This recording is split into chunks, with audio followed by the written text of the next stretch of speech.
ان کی وجہ سے عوام کو کوئی تکلیف نہ ہو، ہمیشہ اس بات کی فکر کیا کرتے تھے۔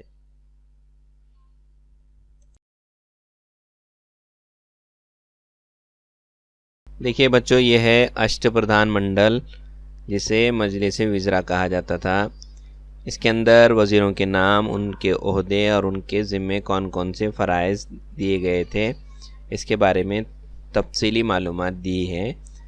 آپ اپنے استاد کی مدد سے یا خود اس کا مطالعہ کیجئے۔ کتاب میں پیج نمبر 29 کے اوپر یہ جدول دیا گیا ہے، اس کو ہمیشہ ذہن نشین کیجئے۔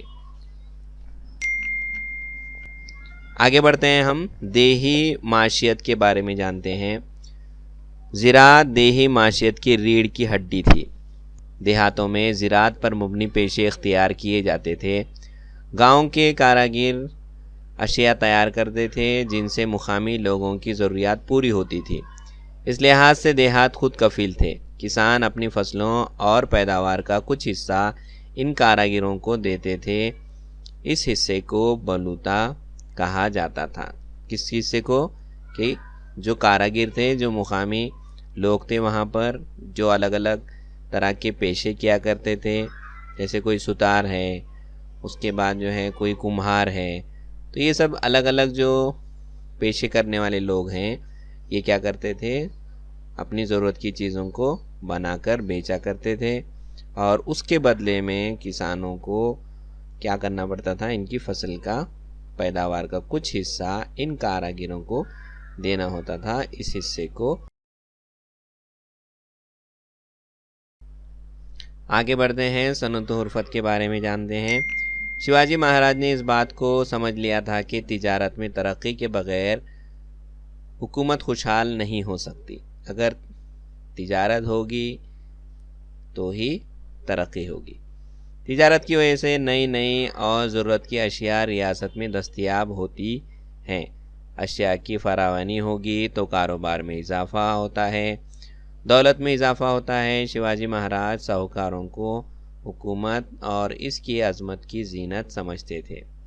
تاجروں کے تعلق سے ان کا یہ نقطۂ نظر ان کے فرمان میں مذکورہ بیان سے واضح ہوتا ہے۔ ساہوکار سے مراد بیوپاری یا تاجر ہیں۔ سوراج میں صنعت کے تحفظ کے لیے شیواجی مہاراج نے ایک حکمت عملی تیار کی۔ اس کی عمدہ مثال نمک سازی کی صنعت تھی۔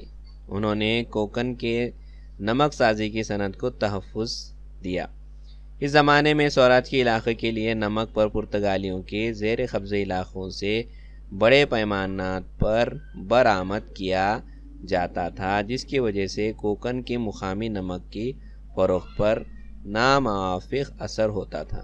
شیواجی مہاراج نے اس بات کو سمجھ گئے اور انہوں نے سوراج میں آنے والے نمک پر بہت زیادہ ٹیکس عائد کر دیا۔ اس کا مقصد یہ تھا کہ اس طرح پرتگالیوں کے علاقوں سے نمک کی برآمد کم ہو جائے اور مقامی نمک کی فروخت میں اضافہ ہو جائے۔ دیکھیے بچوں، جیسا ہم پہلے پڑھ چکے ہیں کہ جو ہندوستان ہے ایک تجارتی منڈی کہلاتا تھا، اور یہاں پر انگریز، فرانسیسی، وینیزویلی، یہ سب کی سب جو ہے پیسہ کمانے کے لیے، تجارت کے لیے آئے تھے۔ تو کچھ ایسے علاقے تھے جہاں پر جو ہے پرتگالی قبضہ کیے ہوئے تھے اور ان کی نمک سار تھے۔ نمک سار یعنی جہاں پر نمک کو تیار کیا جاتا ہے۔ تو ایسے علاقے سے وہ کیا کرتے تھے؟ مہنگے داموں میں نمک بیچا کرتے تھے۔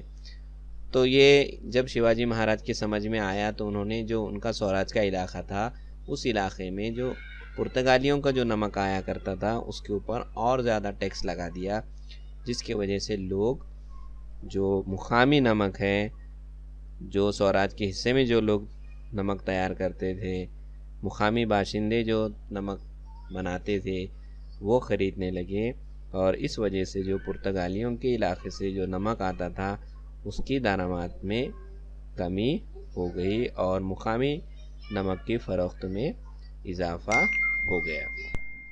آئیے آگے بڑھتے ہیں، جانتے ہیں شیواجی مہاراج کی حکومت میں فوجی انتظام کیسا تھا سوراج میں۔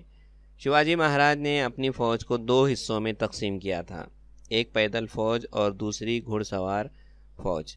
پیدل سپاہیوں میں حوالدار، جملے دار وغیرہ افسران ہوا کرتے تھے۔ پیدل فوج کے سربراہ کو سرنوبت کہا جاتا تھا۔ سرنوبت پیدل فوج کا اعلیٰ ترین افسر ہوا کرتا تھا۔ دو ٹائپ کی فوج، پیدل فوج کا جو سردار ہوتا تھا اس کو سرنوبت کہتے تھے۔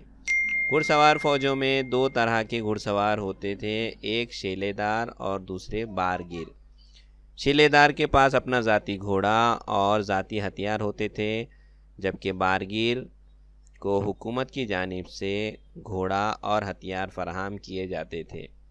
گھڑ سوار فوج میں بارگیروں کی تعداد زیادہ ہوتی تھی۔ گھڑ سوار فوج میں بھی پیدل سپاہ کی طرح افسران کے عہدے ہوتے تھے۔ سرنوبت گھڑ سوار فوج کا اعلیٰ ترین افسر ہوتا تھا۔ نیتو جی پالکر، پرتاپ راؤ گجر، ہمبیر راؤ موہیتے وغیرہ شیواجی مہاراج کے مشہور سرنوبت تھے۔